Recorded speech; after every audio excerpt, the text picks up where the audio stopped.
Bonsoir à tous, bienvenue dans Point de Vue. C'est un plaisir de vous retrouver pour ce premier numéro de la semaine avec des sujets plus passionnants les uns que les autres que nous allons tout de suite découvrir en images. On va revenir sur le trouble qui s'est saisi du Parti des Républicains. Je vous rappelle le dernier épisode en date. Laurent Wauquiez, le président, a limogé Virginie Calmels, l'ex numéro 2, pour critique de sa ligne. Wauquiez a-t-il eu raison? Vous nous donnerez votre point de vue. On franchira le Rhin pour parler de l'Allemagne et d'une crise cette fois à l'intérieur du gouvernement de Mme Merkel. Le ministre de l'Intérieur, membre de la CSU, demande une transformation forte de la politique allemande en matière d'immigration. Merkel doit-elle changer de politique? Ce sera un autre thème de cette émission. Et puis on parlera des coffee shops. Il s'en est ouvert 2 aux dernières nouvelles à Paris. Théoriquement, ces magasins vendent du cannabis qui n'est pas vraiment du cannabis puisqu'il ne provoque aucun effet secondaire ou primaire, ça dépend ce qu'on recherche. Faut-il les fermer comme veut le faire la ministre de la Santé? On en parlera. Et puis on parlera du bac de philo. C'était aujourd'hui la première épreuve du bac. Je demanderai à mes 4 invités quel sujet ils auraient choisi. Bonjour Erwan Lenan. Bonjour. Ravi de vous retrouver. Vous êtes consultant en stratégie, maître de conférence à Sciences Po, chroniqueur chez nos confrères de l'Opinion. Votre dernier livre, La France des opportunités, toutes les bonnes nouvelles qu'on ne vous dit pas, a été publié aux éditions des Belles Lettres. Frédéric Sinclair est là aussi, bonjour. Bonjour. Vous êtes analyste politique, vous avez travaillé avec Dominique de Villepin quand il était Premier ministre. Vous êtes un collaborateur régulier des pages débat opinion du Figaro. Votre dernier livre, La droite face à l'islam, a été publié aux éditions Salvator. Bonsoir Alexis Poulain. Bonsoir. Vous êtes cofondateur du média en ligne Le Monde Moderne.media. Vous tenez diverses chroniques, en particulier sur l'Europe, dont une dans Le Média, média en ligne proche de la France insoumise. Thomas Hoffnung est avec nous aussi. Bonsoir. Bonsoir. Vous êtes le chef de la rubrique Politique et Société, des rubriques, pardon, parce que ça fait 2, Politique et Société sur le site d'information Conversation France. Vous avez été journaliste international à Libération. Et votre dernier livre, La crise en Côte d'Ivoire, le scandale des biens mal acquis, a été publié aux éditions La Découverte. Chers internautes, vous allez pouvoir vous exprimer comme tous les jours, d'abord sur les réseaux sociaux, sur lefigaro.fr, sur Twitter, sur la page Facebook du Figaro. Vous aurez l'occasion de voter sur 2 sujets pour nous donner votre avis. Le premier, c'est sur Angela Merkel et sa politique dont elle doit éventuellement changer, et puis sur la fermeture ou non des coffee shops. On commence par un premier sujet sur lequel vous verrez que vous avez aussi donné votre avis, puisque c'était la question du jour du Figaro.fr. Laurent Wauquiez a-t-il eu raison? Raison de limoger Virginie Calmels. Alors je vous rappelle les épisodes précédents. Un tract, on va dire un peu viril, sur le thème « Pour que la France reste la France », qui a été distribué auprès des sympathisants les Républicains. Virginie Calmels a critiqué la nature de ce tract. Ces critiques ont été encore un peu plus fortes hier dans Le Parisien, où elle a donc regretté que Laurent Wauquiez soit uniquement là pour défendre sa propre ligne et qu'il refuse toute ouverture. Alors, la réaction de Laurent Wauquiez a été assez forte puisqu'il a limogé purement et simplement Virginie Calmels. Est-ce qu'il a eu raison ou pas? Écoutez d'abord celui qui soutient le patron des Républicains, c'est Geoffroy Didier, qui est député européen et qui était ce matin sur Radio Classique. Est-ce que vous imagineriez un membre de l'équipe de foot mettre un but contre son camp? Ça ne marche pas. Donc nous, ce que nous demandons, ce n'est pas de l'unité de pensée, ce n'est pas de l'uniformité, c'est tout simplement un devoir de solidarité. C'est exact. Donc ça, c'est les pour. Et maintenant, la parole est à la défense de Virginie Calmels. Valérie Pécresse, autre leader national des Républicains, mais surtout présidente du Conseil régional d'Île-de-France, était ce matin sur BFM TV. Et elle, pour le coup, elle est assez inquiète du tournant, on va dire, que prennent les Républicains. Regarde. Je me suis inquiétée il y a 6 mois du rétrécissement de notre famille politique. C'est un danger, c'est une menace pour la droite française. Et ce danger, cette menace, ils existent depuis 6 mois. Je ne rentrerai pas dans ces querelles. Je rentrerai dans le débat d'idées, dans les propositions. Alors, Erwan Lenan, est-ce que Laurent Wauquiez a eu raison de se séparer de Virginie Calmels? Est-ce que c'est une clarification, finalement? Alors, je pense qu'il a eu tort. Je pense qu'effectivement, c'est une clarification. C'est une clarification sur le fait que l'UMP se réduit, enfin les LR, se réduisent aujourd'hui à une ligne qui est la ligne la plus à droite du parti, qui n'est pas celle qui a dominé sur les dernières années, qui n'est pas celle qui avait dominé lors de l'élection présidentielle avec la ligne de François Fillon. Qui était libérale en économie, tout en étant forte sur les questions identitaires, je ne sais pas comment vous voulez les appeler, mais on a là aujourd'hui un mouvement qui n'est plus du tout libéral sur les questions économiques. Il suffit d'entendre Laurent Wauquiez et puis surtout Guillaume Pelletier s'exprimer tous les 2 jours pour dénoncer les cadeaux puissants. Guillaume Pelletier, qui est l'un des lieutenants de Laurent Wauquiez, qui est pour une forme de protectionnisme en particulier. Oui, qui a le même discours économique que la France insoumise à mains égards. Ce qui n'a pas l'air de vous réjouir. Non, pas du tout, non. Et qui est sur les questions identitaires, est passé d'une droite qui défendait à l'époque de Nicolas Sarkozy l'immigration choisie et accueillir tous ceux qui veulent venir rejoindre la France pour construire un avenir commun, à un discours qui consiste à faire un tract qui dénonce pêle-mêle trop d'immigrés, trop de terroristes, trop de tout. Et donc sur une vision, effectivement, comme l'a dit Valérie Pécresse, de renfermement, en tout cas de réduction de l'idéologie, en tout cas du corpus idéologique de la droite à une frange de sa famille, ce qui n'était pas jusqu'à maintenant ce qui a fait gagner la droite, où il était gagné en rassemblant et les bonapartistes, et les orléanistes, et les libéraux. Alors, est-ce que Laurent Wauquiez a eu raison en termes de stratégie ? Est-ce que c'est ça qui va le faire gagner ? Je pense que clairement, on voit qu'il y a 2 stratégies qui s'opposent à droite, celle en considérant que les uns et les autres sont sincères sur leurs convictions, ce qui peut être débattu. Il y a Valérie Pécresse, qui est plus une ligne, je dirais, bonapartiste, gaulliste, chiracienne, ou qui est timidement libérale, timidement identitaire, et qui se dit que pour gagner, il y a une voie, en tout cas pour remporter des élections, il y a une voie entre le Front National et Emmanuel Macron, et une droite qui est plus forte et plus ancrée sur les questions identitaires et les questions plus souverainiste sur les questions économiques, qui se dit, à mon sens, il faut récupérer aussi des électeurs du Front National. Et ça, c'est la ligne Wauquiez. Exactement. Alors, vous êtes assez partagé sur le Figaro.fr. C'est la question du jour. Le limogeage de Virginie Calmels affaiblit-il Laurent Wauquiez ? 55% pensent oui, donc c'est une majorité, mais elle n'est pas écrasante.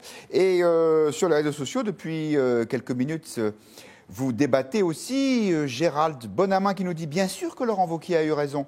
Il y a bien longtemps qu'il aurait dû faire le ménage. Tandis que Claude dit Monsieur Wauquiez n'est pas à la hauteur. Nous quittons ce parti. Et enfin, le dernier mot, en tout cas pour l'instant, parce que vous continuez à réagir, à Arlette Piriou. Je dis que Wauquiez a eu raison. Calmels c'est jupéiste et c'est aussi une opportuniste. Donc Wauquiez a raison de faire du nettoyage dans ses rangs. Thomas Hoffnung, quel est votre point de vue sur ce sujet ? Est-ce que Laurent Wauquiez a eu raison ? En tout cas, il fait preuve de cohérence, je pense. C'est vrai que cet attelage, apparemment, ne tenait pas la route. Il y avait trop de dissensions. Effectivement, c'est cohérent de mon point de vue. Ça affaiblit, je pense, les Républicains. Et comme l'a dit Erwan, ça peut aussi provoquer une clarification, à mon avis, qui est absolument nécessaire. En fait, le problème, selon moi, c'est que depuis l'élection d'Emmanuel Macron, le centre-gauche et le centre-droit ont été aspirés, en quelque sorte, par La République En Marche. Et ces sensibilités de centre-gauche et de centre-droit ont du mal à s'exprimer. Or, on en a absolument besoin, je pense, sur la scène politique actuelle. Et du coup, on assiste à cette droitisation des Républicains sous la houlette de Laurent Wauquiez. Et je pense que Virginie Calmels en a tiré les conclusions quelque part. Finalement, c'est peut-être ce qu'elle recherchait, que provoquer Laurent Wauquiez, le pousser à la limoger. Maintenant, il faut espérer que cette clarification, donc, comme je le disais, ait lieu et que un courant plus libéral, peut-être plus centre-droit, puisse exister et s'exprimer. Alexis Poulain, votre avis là-dessus. Hippolyte nous dit si c'est pour remettre quelqu'un avec la même idéologie qu'elle, je ne vois pas ce que ça change. Peut-être qu'Hippolyte fait allusion à la nomination de Jean Leonetti, qui est un centriste historique, entre guillemets, et qui prend la place de Virginie Calmels comme vice-président. Qui est une figure plutôt de rassembleur, puisqu'il était à l'UDE avant de rejoindre l'UMP. Il a été derrière François Fillon pendant la campagne. Donc effectivement, c'est quelqu'un qui va peut-être avoir ce même profil de jupéiste et rassembler. Il y a aussi, il faut réfléchir à 2019, les élections européennes. Il est question aussi de savoir maintenant quelles vont être les listes. Leonetti a été secrétaire d'État chargé des affaires européennes. Peut-être que Mme Calmels avait aussi des ambitions pour les élections européennes. Donc là, clarifier les choses, oui, c'est une chose. Il y a aussi l'effet En Marche qui fait que chaque parti, que ce soit le PS comme les Républicains, est obligé d'aller chercher aux extrêmes les voix qui ont été perdues par le centre, enfin, et aspirées par le centre, y compris sur les militants et le personnel politique. Frédéric Sinclair, est-ce qu'il avait le choix, Laurent Wauquiez? Parce qu'après tout, les idées de Virginie Calmels, on peut dire qu'elles sont au pouvoir, globalement, non? Enfin, le jupéisme, pour aller très vite, c'est la ligne d'Emmanuel Macron? Ouais, on peut dire qu'elles sont au pouvoir. Je pense qu'aujourd'hui, presque toute la France est d'accord avec ce point-là. C'est un des rares consensus qu'on a entre tous les Français. Effectivement, la droite est au pouvoir, c'est une droite modérée, plutôt libérale. Après, on demandera à Erwan Elan s'il a le sentiment d'être au pouvoir, parce qu'il a l'air d'en douter. Manifestement, les libéraux sont cette petite frange qui va faire exception, je pense, mais c'est les seuls. Donc, non, mais globalement, ce qui fait question, c'est pas le limogeage, en réalité, c'est la méthode.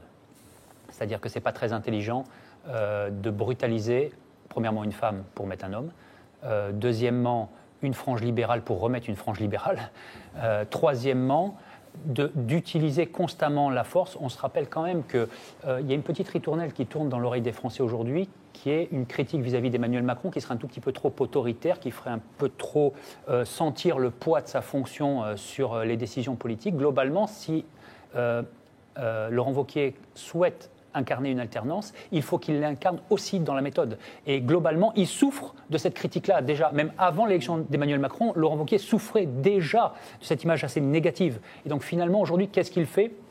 Il renforce l'image de quelqu'un qui ne discute pas, qui ne dialogue pas, qui vire sans raison. Il aurait pu instrumentaliser. À côté de la force, nous dit Machiavel, il y a la ruse. Cette ruse en politique a complètement disparu, y compris dans la façon de faire la guerre. Et aujourd'hui, dans la nécessité de reconstruire les Républicains, c'est-à-dire de trouver une ligne, parce qu'elle n'est pas claire, cette ligne. Ils ont beau, à LR, nous dire que c'est juste une question de posture personnelle, pas de ligne. Il y a une vraie question de ligne aujourd'hui, elle est centrale. Ils n'arrivent pas à créer une vraie ligne alternative à la droite modérée d'Emmanuel Macron, ni même à celle des souverainistes nationalistes. Et donc, pour créer cette nouvelle ligne, il faut aussi arriver, avec intelligence, à utiliser les hommes. Virginie Calmels aurait pu permettre à un an des européennes, pendant quelques mois, de tracer quelque chose de libéral, d'alternatif à Macron, de tirer Macron sur la ligne libérale un tout petit peu plus pour le pousser dans ses retranchements. Ils font tout l'inverse. Ils poussent Macron à gauche. Ouais. Finalement, ça ne marche pas. Il y a Marianne qui nous dit, est-ce que ce genre de limogeage est une pratique courante ? Oui. Je ne sais pas si on a des précédents. C'est ce qui s'est passé juste avant, quand ils ont commencé à saquer tous ceux qui partaient de chez LR pour se rapprocher d'Emmanuel Macron. Ouais. Donc on sent bien qu'il y a une volonté de délagage. Il ne va plus rester que le tronc à l'arbre, il faut faire attention. Ouais. Alors, quelques points de vue. Celui de Serge qui nous dit « Laurent Wauquiez a eu entièrement raison de limoger Calmels. Il est interdit de critiquer ouvertement un chef en public. » Renan, ça c'est pas faux en termes de gouvernance. Un numéro 2 qui donne une interview, un directeur général d'une boîte qui ferait une interview dans Les Échos pour critiquer son patron, son président, on le virerait sur le champ et ce serait compréhensible, non ? Oui, mais vous avez échappé qu'un parti politique n'est pas exactement une entreprise, et heureusement pour eux, sinon ils seraient quand même avec une grave crise et ayant de moins en moins de clients. Exactement. Peut-être. Mais effectivement, je suis assez d'accord avec ce qu'on disait tout à l'heure, c'est-à-dire qu'il est probable que la tension entre Virginie Calmels et Laurent Wauquiez n'est pas neuve, que l'issue était soit son limogeage, soit sa démission. Et que ça n'est peut-être que l'interview n'a fait qu'accélérer un processus qui était déjà en cours.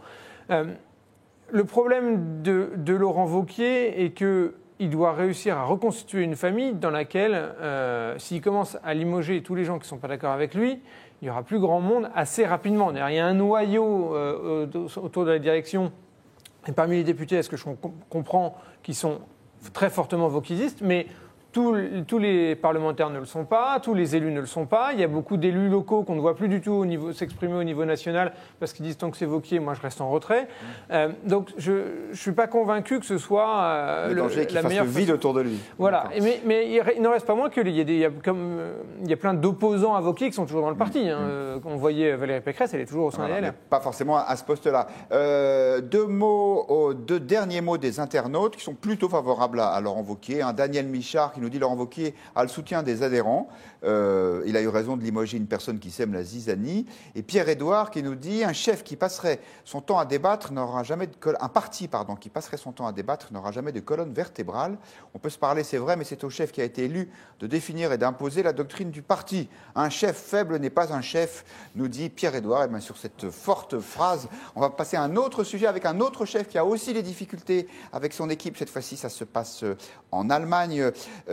Angela Merkel a comme ministre de l'Intérieur, sans doute le savez-vous, un monsieur qui s'appelle Horst Seehofer, j'espère que je prononce bien parce que je ne suis pas très germaniste. C'est un membre de la CSU, vous savez, ce parti chrétien bien à droite qui est en particulier installé en Bavière. Et Horst Seehofer a d'abord expliqué, selon des propos rapportés par Die Welt, qu'il ne pouvait pas travailler avec Angela Merkel. Et il a été beaucoup plus précis aujourd'hui dans ses souhaits, en donnant 15 jours à la chancelière pour changer de politique et en gros pour fermer les frontières à l'immigration, sinon il se retirait de la coalition. Le problème, c'est que Mme Merkel ne peut pas gouverner si elle n'a pas l'appui de la CSU, ou alors elle doit trouver une majorité de rechange. Alors, Thomas Hoffnung, est-ce qu'il faut que Angela Merkel change de politique ? Je ne sais pas si elle doit changer de politique, elle va peut-être être obligée. Elle va devoir peut-être changer de politique parce que pour des contraintes de politique intérieure, de coalition. C'est vrai qu'on vante beaucoup la grande coalition, cette capacité en Allemagne de trouver des compromis. Peut-être que là, on arrive un peu au bout du bout, un peu à la limite de cet exercice. Après, moi, je dirais d'un point de vue, je ne sais pas si on peut se placer sur un terrain moral, mais en tout cas, je crois que changer de politique de la part d'Angela Merkel, ça serait un très mauvais signal pour l'Europe. On l'a vu là, avec l'affaire de l'Aquarius. De mon point de vue, elle est une des dernières, sans doute avec Emmanuel Macron, mais qui n'a pas fait grand-chose, là, on l'a vu dans l'affaire de l'Aquarius. Elle est une des dernières à préconiser une réponse concertée, coordonnée au niveau européen, dont on a cruellement besoin, parce qu'on voit déjà qu'en Europe centrale, la Pologne, la Hongrie, la Tchéquie, la Slovaquie font cavalier seul, refusent d'appliquer les directives européennes. On voit l'Italie, donc n'en parlons pas. L'Italie maintenant. Donc, si l'Allemagne cède en quelque sorte à la pression de la CSU, j'ai bien peur qu'il s'en soit fini d'une politique européenne en la matière. Or, encore une fois, je pense qu'on en a cruellement besoin. Le problème, Alexis Poulain, c'est que si elle ne cède pas, elle risque de se retrouver sans majorité. Oui, enfin, ça prouve la faiblesse en fait d'Angela Merkel depuis son élection, avec cette coalition impossible qui a été très difficile, qui a mis des mois à se mettre en place, avec l'aile gauche du SPD qui a demandé des choses sur l'Europe, qui ont mis du temps à arriver, et puis la CSU effectivement qui fait la loi. On le voit bien avec un ministre qui décide de dire voilà, vous disiez tout à l'heure, si elle change de politique ou si elle s'adapte, il n'y aura plus de politique européenne en matière migratoire. Si, il y en aura une, mais ce sera celle d'Orban, ce sera celle de Salvini en Italie, ce sera la politique de on ferme les frontières. On ne veut plus recevoir personne. Et c'est ce qui est en train de se dessiner, puisque même les voix pro-européennes ouvertes, comme Emmanuel Macron, restent très, très discrètes. On l'a vu avec la crise du bateau, l'Aquarius, mais cette crise-là, c'est vraiment sur un cycle où on est en fin de course. Quand on arrive dans la Méditerranée, c'est vraiment qu'on a déjà franchi 1000 périls et 1000 enfers, et on arrive là, et c'est la fin. Le problème, il est bien en amont. Il ne va pas se résoudre uniquement en ouvrant les frontières de l'Europe. C'est vraiment une politique d'aide au développement, une politique de prévention des conflits, de réduction des conflits. Aujourd'hui, personne ne s'est vraiment mis autour de la table pour le faire. Mogherini, qui est en charge de la politique extérieure de l'Union européenne, l'avait dit la semaine dernière. Le commissaire européen qui a dit on ne pourra pas faire une politique migratoire si on n'a pas les moyens de la faire. Et en parlant de moyens, elle ne parlait pas de l'accueil, mais elle parlait bien de la prévention et de ce qu'on pouvait faire de l'autre côté de la Méditerranée. Aujourd'hui, tous les partenaires européens se renvoient la balle. Il n'y a pas de volonté de parler. Il y a un Conseil européen, alors comme d'habitude, c'est celui de la dernière chance. C'est toujours le Conseil européen de la dernière chance. Ce sera le 28 et le 29. Il y aura sans doute un communiqué commun où ils vont être d'accord, faire un truc, et puis l'été viendra. Et puis on ne sera pas d'accord parce que Salvini va faire encore une esclandre ou quelque chose comme ça. C'est catastrophique. Il est temps de prendre ses responsabilités parce que c'est un sujet qui non seulement met en péril les leaders européens au sein même de leur camp, mais les États européens dans ce qui peut être la suite de la construction de l'Union européenne. Oui, ce que Frédéric Sinclair, ce qu'Alexis Pouliot est en train de dire, c'est que Mme Merkel, peut-être qu'elle tient l'avenir de l'Europe entre ses mains. Si elle cède là-dessus, Emmanuel Macron se retrouvera tout seul dans une politique, on va dire, d'ouverture raisonnable ou raisonnée, comme on voudra, à l'immigration. Emmanuel Macron est, de mon point de vue, le dernier personnage politique de l'ancien monde et pas le premier du nouveau. Oui. Ce qui veut dire qu'en réalité, ce qui est en train de se dessiner, effectivement, comme vous le disiez, c'est une autre Europe. Qui va être une Europe aux frontières globalement fermées. Là, aujourd'hui, la crise, effectivement, que vit Angela Merkel est symptomatique du déchirement qui traverse tous les pays européens. Il y a, au sein des populations, et c'est intéressant parce que au sein des populations, ce clivage existe aussi. Il ne faut pas dire que les populations sont en durcissement. Non, ce n'est pas vrai. Il y a un durcissement dans une frange plutôt droitière de la population, des populations européennes, mais il reste une résistance pour cette Europe, pour essayer de continuer d'accueillir, de faire fonctionner un modèle multiculturel, d'accueil, etc., qui soit plus humain ou plus humaniste. Sauf qu'ils sont en train de perdre la partie au niveau politique, au niveau démocratique, on le voit bien. Merkel 4, c'est-à-dire le dernier gouvernement Merkel, a eu une peine terrible à se former, alors que Viktor Orban a été réélu pour la 3e fois avec un meilleur taux de participation et un meilleur score que les 2 fois précédentes. Ce qui veut dire... Et Mme Merkel baisse dans les sondages au profit de l'AfD de l'extrême droite qui continue à progresser. Qui continue de progresser et qui fait son entrée au gouvernement allemand avec 92 députés, ce qui est énorme. Enfin, je veux dire, c'est 700 députés en Allemagne, donc il faut replacer dans les proportions, mais on se rend bien compte qu'il y a aujourd'hui un basculement politique important. Je ne pense pas que c'est la fin de l'Europe. Je pense que c'est effectivement la fin de cette Europe. En tant qu'analyste politique, après, mon avis de citoyen, je le garde pour moi, mais en tant qu'analyste politique, vous pouvez le donner aussi. Ça s'appelle point de vue, cette émission. Vous aurez le point de vue de l'analyste. Et donc, c'est extrêmement intéressant de voir cette reconfiguration-là, parce qu'on n'a pas, on n'a pas un effondrement, contrairement à ce que le terme eurosceptique laisse penser.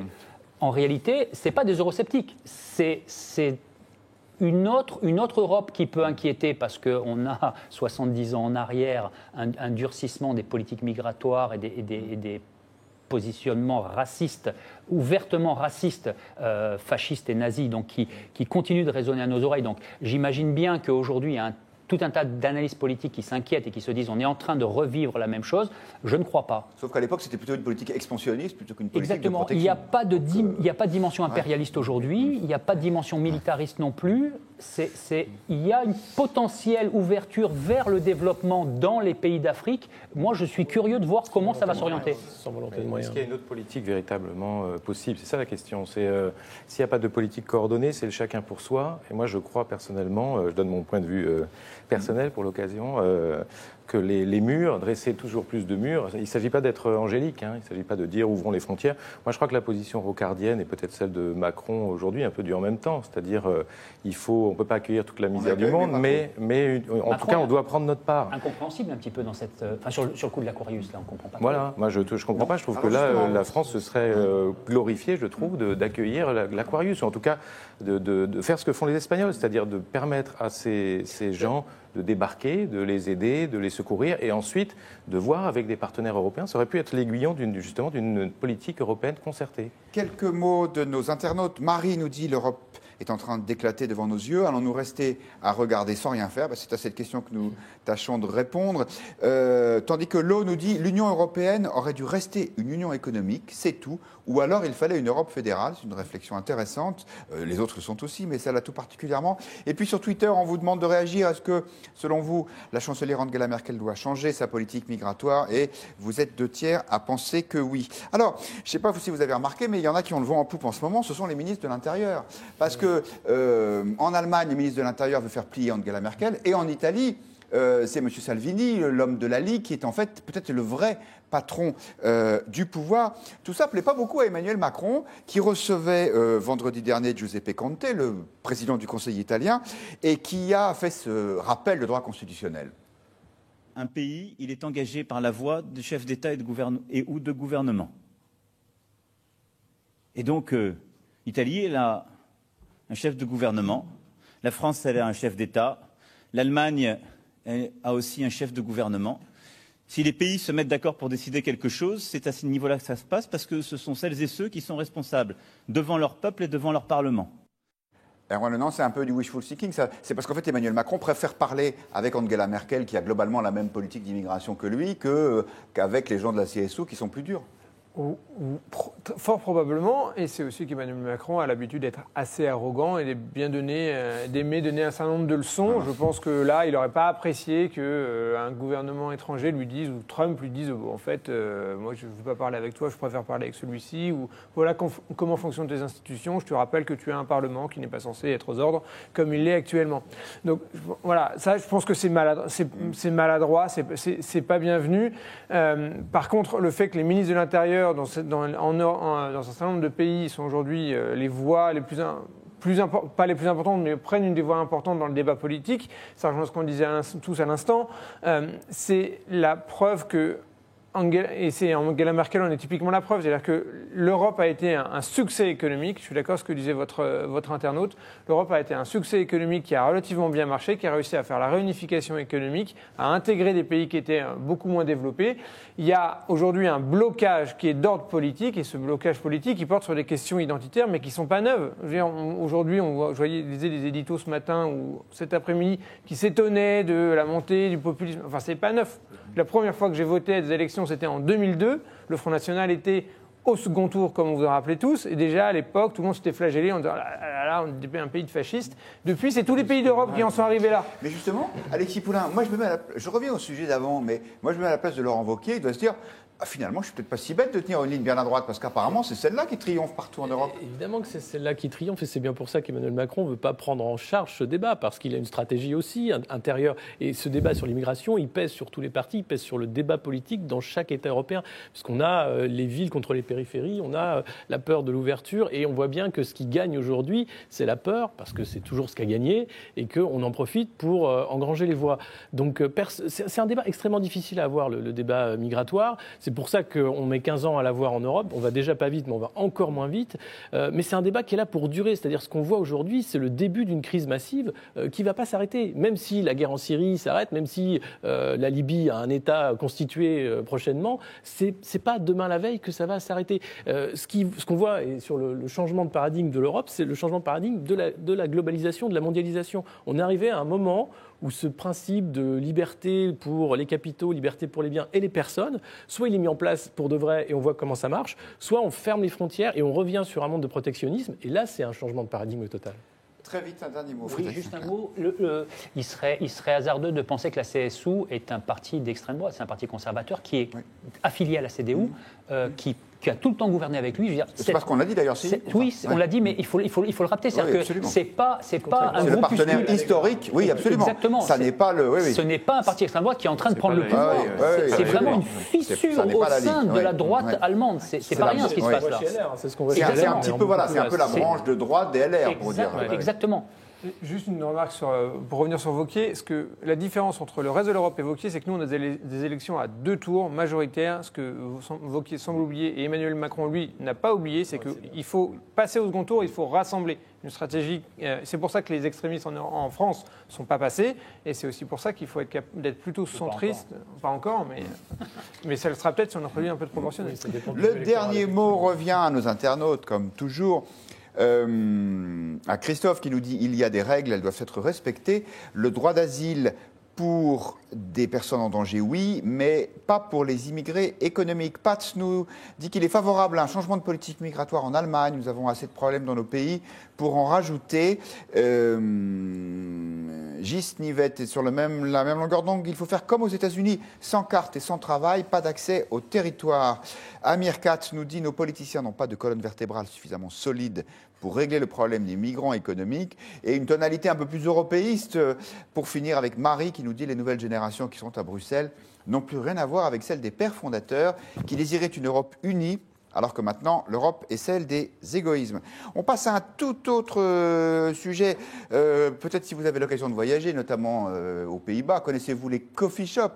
Il s'en est ouvert à Paris, au moins deux, un dans le 2e arrondissement, un autre dans le 11e arrondissement. Alors, ils vendent des produits dérivés du cannabis, mais un cannabis qui est théoriquement sans effet, donc qui n'est pas une drogue, pour dire les choses un peu crûment. Pour autant, la ministre de la Santé voudrait fermer ces boutiques. Elle l'a dit hier dans le grand jury RTL, Le Figaro, LCI.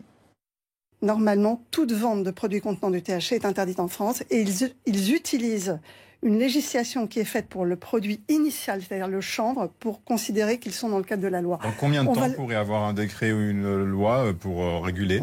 On est en train de regarder. Vous annoncez ce matin que dans quelques mois, il y aura plus, ces magasins auront fermé.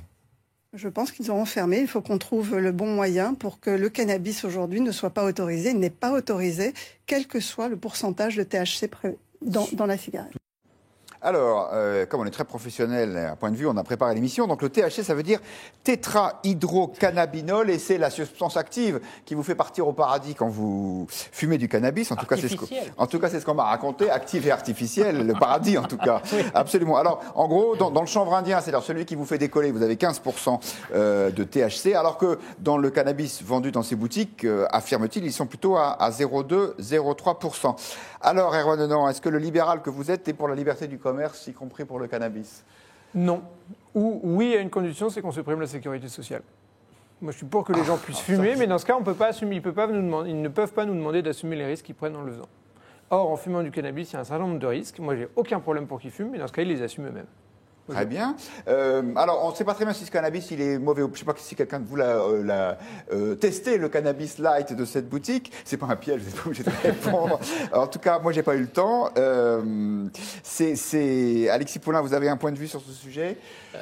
Oui, alors déjà, je ne comprends pas les gens qui vont dans cette boutique, puisque c'est un succès énorme. Hein. Oui, les gens font la queue, elle a fermé plusieurs fois de suite pour rupture de stock. Alors, si on veut acheter du cannabis avec du THC, c'est beaucoup plus facile de se balader dans Paris, et on en trouve beaucoup plus facilement qu'en allant faire la queue dans cette boutique qu'en vendu à 0,2%. Après, il y a un vrai débat à avoir sur l'aspect qui est celui de la légalisation et du coût que ça peut avoir quand on voit ce qui s'est passé aux États-Unis notamment, et l'aspect positif sur l'économie, parce qu'on peut taxer le cannabis. Ça a été libéralisé, on le rappelle, aux États-Unis. Et la création d'emplois. Enfin, à la fois, si on veut voir la création d'emplois, le renflouement des caisses publiques, effectivement, après, la question de il ne faut pas payer avec la sécurité sociale, mais on peut dire, voilà, ça va être payé par ce biais-là, avec un monopole d'État. Alors, je sais qu'en ce moment, on n'est pas trop dans les monopoles d'État, on privatise, mais il y a des solutions pour rendre la légalisation tout à fait utile, et aussi enlever ce fardeau des forces de police qui n'ont pas le temps maintenant de s'occuper de ce genre de problèmes. Après, évidemment, ça crée d'autres problèmes. Il y a le principe d'appel d'air, de dire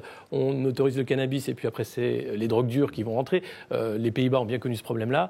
Donc, c'est pas un débat facile, mais c'est un débat qui mériterait maintenant, aujourd'hui, parce qu'il y a énormément d'hypocrisie, à être tenu, parce qu'aujourd'hui, la sécurité sociale, eh bien, il y a des gens qui fument du cannabis, même si c'est pas légal, et qui sont remboursés. Donc, pourquoi pas ne pas prendre l'argent du cannabis par l'État, d'en faire des cultures nationalisées ou pas, et d'avoir un nouveau marché.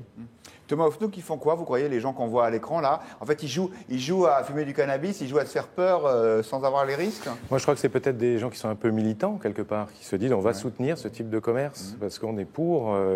La France est très en retard, finalement, par rapport à, vous l'avez cité, il y a aux États-Unis, la Californie, le Colorado, il y a l'Uruguay aussi, on le sait moins, mais qui a légalisé le cannabis. Et vous avez raison, finalement, le tout répressif ne marche pas. C'est quand même, la France, c'est quand même frappant. Les jeunes Français sont ceux les plus grands consommateurs en Europe. Alors je dis pas ouvrons les vannes, ouvrons les magasins. Vous pensez qu'ils consommeraient moins si on légalisait le cannabis? Je ne sais pas, mais en tout cas, peut-être qu'il y a un côté transgressif. En tout cas, encore une fois, la solution de tout réprimer, du tout répressif, ne fonctionne pas, visiblement. Donc, ouvrir, on voit bien que ça craque de partout, en quelque sorte, sans mauvais jeu de mots. Il y a un flou dans la législation. Donc, il faut faire preuve d'imagination, sans fumer forcément de pétard. Mais voilà, il faut trouver des solutions. On va continuer le tour de table, mais je donne la parole à nos internautes. Julien Dienon qui dit presque mot à mot la même chose que vous, Alexis Poulain. Ne serait-il pas plus intelligent d'en faire un business d'État et de casser les trafics des cités? Tout cela comme un goût de prohibition, ça n'empêche pas les gens de fumer. Alors que l'on n'est pas d'accord, fermer les coffee shops alors qu'on ouvre des salles de shoot, on marche sur la tête. Si on donne l'argument de la Sécu, dans ce cas, on supprime l'alcool et les tabacs. Ça, c'est une réponse à Erwan Lenan qui pourra réagir s'il veut ensuite. Et puis sur Twitter, on vous pose la question, est-ce qu'il faut fermer ces coffee shops? Vous êtes plutôt non, 55%, on va dire, pour en tout cas, à cet instant. Frédéric Sinclair, votre point de vue sur ce sujet? J'ai presque envie de botter en touche sur un sujet comme ça qui me semble anecdotique. La vraie question qui m'interpelle, c'est pourquoi cette appétence pour les paradis artificiels? C'est vraiment ça aujourd'hui. C'est-à-dire que ce que je n'arrive pas à comprendre, c'est ce besoin de s'évader, en fait. Est-ce que c'est la société qui est trop dure? Qu'est-ce qui fait qu'on n'arrive pas psychologiquement à affronter le réel? Et donc finalement, qu'on se tue d'une façon ou d'une autre, j'allais dire pour moi, c'est secondaire. Je suis juste pas certain que la légalisation règle beaucoup de problèmes. Probablement, la question de faire rentrer dans les caisses de l'État des taxes, ça va être très réel. En revanche, les trafics, à mon avis, diminueront pas. Ils vont changer de nature. Le type de substances qui vont se vendre à prix cassé dans les cités sera probablement une cochonnerie coupée avec je ne sais pas quoi, qui probablement nuira davantage à la santé de ceux qui la fument, mais qui coûtera moins cher. Donc après, on va accuser certains d'instrumentaliser la pauvreté. Enfin, on va rentrer dans des débats complètement débiles. Donc moi, je suis plutôt pour interdire ce qui nuit, sachant qu'il y a une limite au tout répressif, ça ne marche pas. Donc c'est pour ça que je vous dis, j'ai presque envie de botter en touche. J'ai pas de solution miracle sur ce sujet. Non, mais s'il y en avait une, je pense qu'on l'aurait trouvée depuis longtemps. C'est pour ça que le débat fait rage, y compris sur les réseaux sociaux. D'ailleurs, Amir Kat nous dit « Oui, il faut fermer ces boutiques, car on est en train de créer un véritable problème de santé publique. » Et Lan nous dit « Méfiez-vous, un jour, pour des raisons de santé publique, on nous interdira le vin, l'enfer est pavé de bonnes intentions. » Quant à Christophe, il nous donne cet argument intéressant. Si le cannabis n'est plus la transgression passera par des drogues plus dures. Erwan Lenan, vous avez encore quelque chose à nous dire sur ce sujet? Non, mais ce qui est vrai, c'est que je pense qu'il y a un effet, pour ceux qui fument du cannabis, qui peut être transgressif et parmi les plus jeunes, de faire partie de la construction de l'identité. Bon. Par contre, là où je rejoins ce que disait Alexis Poulain tout à l'heure, c'est que quand vous allez aux États-Unis, vous voyez les jeunes qui n'ont pas le droit de consommer de l'alcool en dessous de 18 ans, le samedi soir, ils envoient celui qui a plus de 18 ans en acheter et ils ne savent pas consommer de l'alcool. C'est-à-dire ils boivent des bouteilles jusqu'à en être malade et à tomber dans les comas éthyliques. Donc, et je crois qu'il y a aussi probablement le cas, je pense que c'est moins le cas peut-être en France. Oui, il y a pire que le binge drinking. Il y a aux États-Unis la crise sanitaire des opioïdes. Oui, il y a énormément de morts justement de jeunes qui prennent des médicaments sur prescription et qui vont faire des cocktails maison et qui meurent d'arrêt cardiaque. Donc même si le cannabis non, il n'y a pas d'interdiction. C'est-à-dire là, c'est des médicaments, et on parle de médicaments, mais on fait un mélange, etc. Comme le crack, les crystal meth, la meth a été le cas aussi de mélange maison, qui sont des drogues qui font des ravages aux États-Unis. Et on n'a pas, en fait, en France, on est quand même relativement à l'abri et du binge drinking, même si on en a parlé un peu, mais comparé aux pays nordiques, c'est rien du tout, et y compris sur l'épidémie de drogue au sein de la jeunesse. Alors on a un problème de crack, etc., mais c'est extrêmement fixé dans Paris. On a eu des salles de shoot qui se sont ouvertes, mais je pense qu'on est un pays relativement, en France quand même, oui, elle a évolué, mais on est un pays relativement à l'abri par rapport aux scandales sanitaires qu'on a et aux États-Unis et au nord de l'Europe. Encore un mot là-dessus, messieurs? Oui, peut-être. Juste un mot pour dire qu'il y a probablement, on se dirige vers une consommation de cannabis qui est proche de celle qu'on a de l'alcool, c'est-à-dire finalement quelque chose de plutôt social et festif, sans que ça déborde. Enfin, on sait que je ne sais pas qui prend du cannabis à 15% de THC, qui disjoncte le cerveau, mais j'ai l'impression que quand même globalement, on n'a pas le même rapport aux opiacés, à tout type de drogue que les Américains. Pour moi, il n'y a pas de risque d'américanisation de la société sur cette question. Il y a quand même le sérieux problème de l'alcoolisme. Oui. Je trouve que la solution du Colorado est intéressante quand même, où il y a une vente, mais qui est encadrée, qui est organisée, qui est contrôlée. Et peut-être que ça peut éviter les dérives dont vous parliez tout à l'heure, où les jeunes vont fumer on ne sait pas quoi et se rendre vraiment malades et mettre leur santé en danger. Bon, c'est un produit qui est dangereux, mais encore une fois, peut-être que plutôt que de fermer les yeux et de faire comme si de rien n'était, il vaut peut-être mieux les ouvrir et essayer d'encadrer tout ça. Alors, on laisse le dernier mot à Covey, qui est partisane, parce que c'est une dame d'une solution radicale. Elle dit « Je suis pour l'interdiction des coffee shops à Amsterdam », dit-elle. Même si je n'y suis pas entrée, j'ai regardé seulement. Et apparemment, ça lui a suffi pour qu'elle se fasse un point de vue. On aborde un dernier sujet, un peu plus philosophique, on peut le dire. Ce matin, c'était la première épreuve pour les centaines de milliers de jeunes qui ont la chance de passer leur baccalauréat. Et ça a commencé, comme toujours, par le bac de philo. Alors, il y avait 4 sujets et nous avons demandé à nos invités quel sujet ils auraient choisi et en gros, en 2-3 phrases, quelle réponse ils auraient donné. Alors, il n'y a que des bons élèves autour de cette table, donc je ne sais pas par qui commencer. Frédéric Sinclair, ça vous a inspiré les sujets de philo de cette année, du bac? Bon, écoutez, ça ne m'inspire jamais plus que ça. C'est un mauvais souvenir pour vous? Oui, exactement. Pour être très honnête, ça n'a pas été une période de ma vie flambante au niveau des études. J'étais scientifique à cette époque-là, plutôt mathématicien que philosophe. Depuis, j'ai inversé la tendance, mais voilà. Donc là, si j'avais eu à choisir, je me serais plutôt dirigé sur le sujet littéraire, sur la culture. La culture nous rend-elle plus humains? Exactement. C'est un sujet qui m'intéresse particulièrement parce que c'est ce que je trace comme piste dans la droite face à l'islam, c'est-à-dire l'oubli face à l'islam politique de cet islam culturel qui est en train de provoquer un vrai basculement de civilisation. En fait, c'est la thèse d'Huntington, en fin de compte, que je réduis d'échelle et que j'essaie d'analyser pour le cas de la France. Et finalement, ce choc culturel, il nous rend potentiellement inhumains. Donc c'est même pas que est-ce qu'il nous rend plus humains, c'est qu'il peut même avoir l'effet inverse, c'est-à-dire nous diviser, et jusqu'à où Huntington va très très loin. Les méthodes, les solutions qu'il préconise peuvent être parfois violentes, le rejet des populations immigrées. Donc cette culture-là, suivant comment on l'envisage, de façon identitaire ou pas. Donc la culture nous rend-elle plus humains? Vous répondez pas toujours. Pas toujours. Vous auriez sans doute une bonne note parce que c'est assez inattendu comme réponse, même si des sujets un peu engageants comme l'immigration doivent toujours être traités avec prudence quand on a affaire à l'éducation nationale. Et vous, Thomas Hoffnung, quel sujet auriez-vous choisi? Alors moi j'ai passé un bac littéraire et donc j'ai trouvé que les sujets de Vous avez une bonne note en philo? Pas mauvaise, pas trop mauvaise. Ah, il doit être modeste, il ne va pas nous dire. Non, un 14, voilà, c'est pas mal. Moi, j'ai bien aimé aussi le sujet sur la culture, mais à ce moment-là, pour ne pas faire comme Frédéric Sinclair, peut-être le second, peut-on renoncer à la vérité, où je ferai un plan, j'ai fait Sciences Po aussi, alors peut-être thèse, antithèse, synthèse. Non, mais je dirais, petit 1, oui, on peut renoncer à la vérité. Regardez Powell et Bush avec les armes de destruction massive en Irak. Où on a vu Colin Powell qui montre la fiole, etc. Il a peut-être été trompé par ses services, mais enfin, en tout cas, ce n'était pas la vérité. Et je dirais, petit 2, on peut essayer d'y renoncer, mais elle vous rattrape toujours, confère ce qui s'est passé en Irak. Et voilà, mais je trouve que c'est un bon sujet, un sujet bien sûr d'actualité avec tout ce qui tourne autour des fake news, des faits alternatifs avec Trump, etc. Moi, je pense que la vérité vous rattrape toujours, et je trouve d'ailleurs que le film de Spielberg sur les Pentagon Papers, c'est peut-être pas son chef-d'œuvre absolu, mais il est intéressant. Et on voit notamment comment un responsable américain comme Robert McNamara a reconnu des années plus tard que les bombardements au napalm, au Vietnam, tout ça n'avait servi à rien. Il a fini par reconnaître la vérité.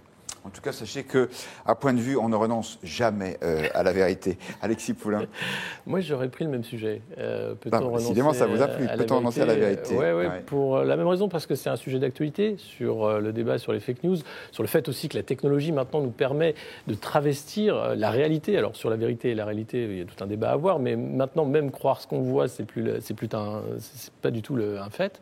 Et sur la vérité, la question de la vérité, bien sûr, le fait d'être autour de cette table et d'avoir chacun une vision de la vérité, un débat de la vérité. Alors oui, on peut renoncer à la vérité, si ce n'est dans le débat justement où on pourra éventuellement la trouver. Mais c'est une belle question, je trouve, en ce moment. Et vous, Arnaud Lenoir, vous auriez choisi quoi? Moi, j'étais en S, donc j'aurais à choisir entre deux sujets qui ne me plaisent pas. Oui, j'étais catastrophique en mathématiques, mais j'étais en S. Si j'avais la liberté de choisir, j'aurais pris toute vérité est-elle définitive, pour le coup, un peu toujours sur la vérité, mais un peu différemment. Alors ça, c'est pour les élèves de la filière ES, qu'on appelait avant B, c'est-à-dire économique et sociale. Voilà. Et j'aurais probablement raisonné avec un balancement circonspect, disant que probablement non, puisque en reprenant l'histoire des sciences, tout simplement. La politique économique aussi, d'ailleurs. Exactement, aussi, montrer que. Est-ce que le libéralisme changent. est une vérité définitive? Il y a beaucoup de gens qui disent qu'aujourd'hui, ça nous a mené trop loin, qu'il faut renoncer un peu au libre-échange. Vous en serez arrivé à ma deuxième partie pour dire qu'il y a quand même des. Non, mais il y a, je pense, un certain nombre d'éléments qui sont. Il y a des vérités qui sont définitives, en tout cas qui se transmettent. On parlait de divin, on parlait de transmission, on parlait d'éléments, même en science aujourd'hui, des éléments qui sont communément admis.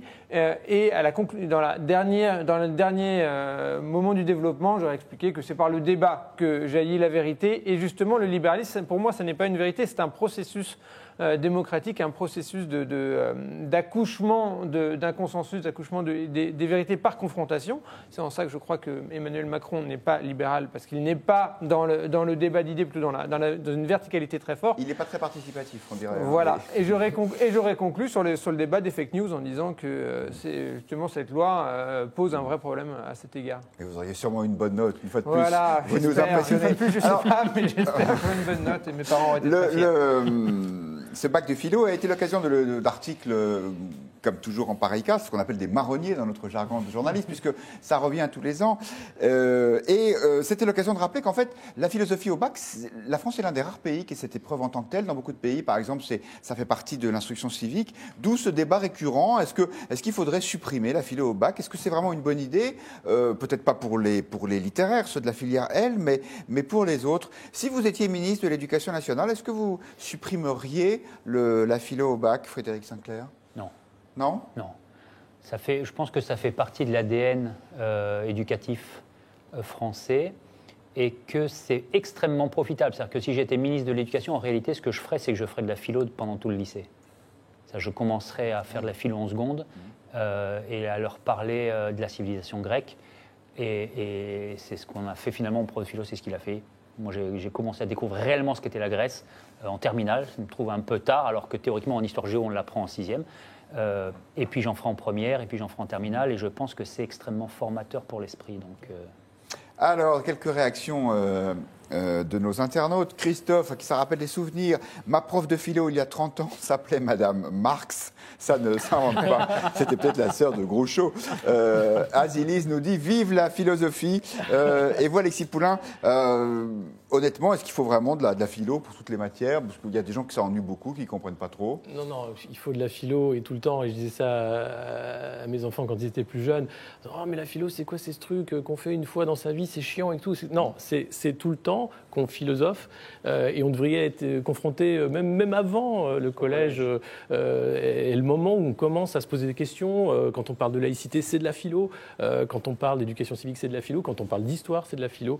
Il ne faut juste pas mettre ça dans une case parce que c'est vraiment réduire les humanités à une dernière peau de chagrin. Alors on a enlevé le grec, on a enlevé le latin. Si on enlève la philo, je ne sais pas ce qu'on va apprendre à l'école de la République. Ah non. Est-ce que vous avez un point de vue divergent? Non, du tout. Je rejoins ce qui a été dit, et notamment parce que je crois que la philosophie n'est pas là tant pour nous apprendre, au lycée, en terminale, tant pour nous apprendre les grandes théories philosophiques que pour nous apprendre à raisonner, que pour nous apprendre à confronter des points de vue et à construire des raisonnements à travers le travail de dissertation en philosophie. Et à douter aussi, je trouve. Si je peux ajouter un mot, c'est là-dessus, c'est à douter finalement. Et je suis d'accord avec ce qui a été dit. Désolé, c'est le consensus total. Mais sur le fait d'apprendre dès le plus jeune âge à douter, la philo, c'est contre les idées reçues, contre les préjugés. Et ça, je pense que ça n'attend pas 18 ans. Vous ne pensez pas qu'à 17 ans, on est trop jeune pour faire de la philosophie? On n'a pas la maturité pour le recul? Ça, c'est certain. Mais on peut être trop jeune aussi à 75 ans. C'est-à-dire qu'il y a certains textes qui vont continuer de nous pousser dans nos retranchements toute notre vie. C'est le but. Se méfier, d'ailleurs, les profs de philo le disent toujours, se méfier des textes que vous avez l'impression de comprendre tout de suite, où vous dites, mais pourquoi l'auteur n'a pas vu ça? J'ai 3-4 objections, elles sont immédiates. Et immédiatement, le prof vous dit, mais vous savez, si vous y avez pensé, vous, à 17 ans, sans avoir fait de philo, probablement que celui qui a écrit le texte y a pensé avant vous. La seule réforme qu'il faudrait introduire, c'est qu'il faudrait que les élèves en terminale apprennent aussi Nozick, Mises et Ayn Rand, qui sont les grands auteurs libertariens, et pas uniquement les grands classiques. Oui, objectivement, c'est pas complètement faux ça. Thomas Hoffnung, la philo en France, c'est pas toujours très objectif. Non, ça penche peut-être même quand c'est pas Madame Marx qui est la prof, ça penche toujours un peu du même côté, non? Je ne sais pas, ça dépend, oui. Ça dépend des établissements scolaires, peut-être. Peut-être, non, mais ça dépend bien sûr dans quelle discipline de la philo vous allez. Mais je crois que sur la philo, il faut peut-être pas commencer par la critique de la raison pure de Kant, mais pour revenir sur ce qu'on disait à l'instant, on peut commencer à faire de la philo très jeune. Moi, je suis sûr qu'on peut commencer en regardant La Guerre des Étoiles ou Le Seigneur des Anneaux, et qu'il y a des choses sur l'apprentissage, sur le doute, sur la tolérance, sur l'ouverture aux autres, etc. C'est quoi le message philosophique de La Guerre des Étoiles? Je vous le dirai la prochaine fois. J'ai pas révisé, mais... Ça reste la question existentielle. Devenir, où est-ce qu'on va? Qu'est-ce qu'on fait là? La métaphysique, oui. Merci. Absolument. Merci. Et puis peut-être aussi la lutte du bien contre le mal. Voilà. Mais justement, ça en philo, on l'apprend pas forcément, parce que ça, là, pour le coup, ça serait mettre de la morale et c'est pas forcément très à la mode, non? La philosophie, c'est pas la mode. Disons qu'on ne fait que ça. Il n'y a plus de philosophie politique aujourd'hui. Tous nos dirigeants politiques et une grande partie de nos commentateurs politiques ne se positionnent que sur des questions morales. Est-ce que c'est bien, est-ce que c'est pas bien? Je pense que la philosophie morale a toute sa place, au contraire. C'est-à-dire qu'apprendre à raisonner sur ce qui est bien et prendre une distance par rapport à la doxa, c'est-à-dire à l'opinion, à la façon dont on perçoit les choses. On a souvent tendance à disqualifier d'un trait de plume. Non, la philosophie, au contraire, nous apprend à raisonner, à construire le raisonnement, à confronter les opinions. C'est extrêmement utile. La distinction entre la politique et la morale. Vous parliez du prince de Machiavel, on est en plein dedans, en fait. Voilà, et en régie, on me dit, la vraie leçon philosophique de La Guerre des Étoiles, c'est « Je suis ton père », ce qui s'impose le lendemain de la fête des pères. Merci beaucoup à vous quatre messieurs. Point de vue, c'est fini pour ce soir, mais ça revient demain, même heure, même endroit, avec Marie-Amélie Lombard. Bonsoir.